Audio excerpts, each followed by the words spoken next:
Well, along with the very real and violent war on the ground, there is also a fierce information war. Case in point, Tuesday's explosion at the Gaza hospital, which Hamas says killed hundreds of people. Israel says it was a misfired Islamic Jihad rocket, which they deny. Hamas says it was an Israeli airstrike, which they deny. But tonight, forensic architecture, Earshot, and the Ramallah-based NGO al-Ahli have shared new information with Channel 4 News. They say casts doubt on some aspects of Israel's account. Here's our chief correspondent, Alex Thompson. It derailed Joe Biden's Middle East visit. It started a raging global debate.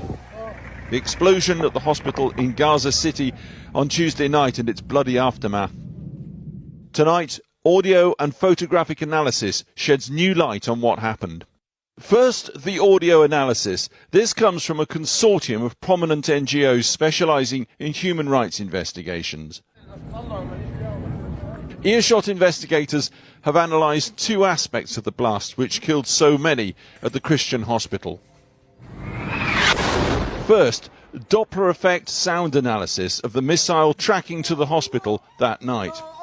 It's the compression of sound waves as a moving object is accelerating towards you, and that object is emitting sound, and then as it's moving away, that frequency decreases, that pitch decreases.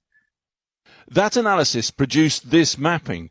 The red line is where the Israelis said the missile was fired from by, they say, Islamic Jihad from within southwestern Gaza.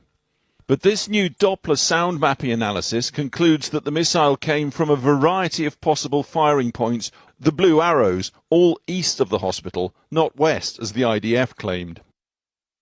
That map arose from this Doppler mapping of the audio of the missile flying to impact at the hospital. And that sound recorded by a geolocated eyewitness 150 metres southeast of the hospital. The second aspect examined is the tape released by the Israeli Defense Forces. The IDF says it is two Hamas operatives discussing how an Islamic Jihad missile fired from in Gaza malfunctioned, causing the hospital explosion. 2 nights ago, we reported that Arab-speaking experts raised questions about the tone and language of this tape. The forensic sound analysis states, quote, "This recording is made up of 2 separate channels and demonstrates that these 2 voices have been recorded independently. These 2 independent recordings have then been edited together in a digital audio workstation, such as Pro Tools, Logic, Audition, have added effects, such as pan control, and recomposed." That being their analysis, what do they then conclude? Though this audio analysis cannot categorically state that the audible dialogue is fake, we can say that the level of manipulation required to edit these 2 voices together disqualifies it as a source of credible evidence.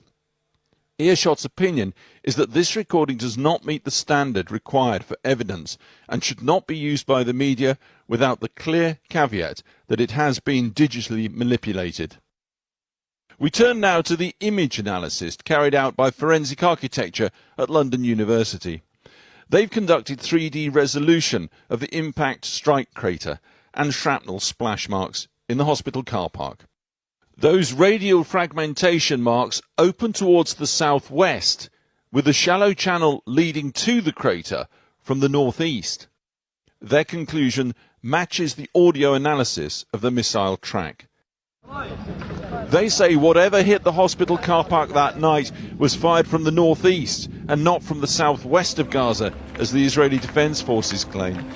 We also shared this with an independent weapons and explosives expert that corroborated our understanding of the likely direction as coming from the northeast.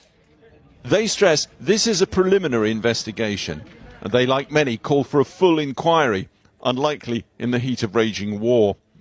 Hamas and Islamic Jihad have so far offered little evidence to back their claims that Israel fired the missile at the hospital that night. Islamic Jihad claimed to have a missile fragment, but have not produced it. And the US agrees with Israel's version of events. We've approached the IDF for comment.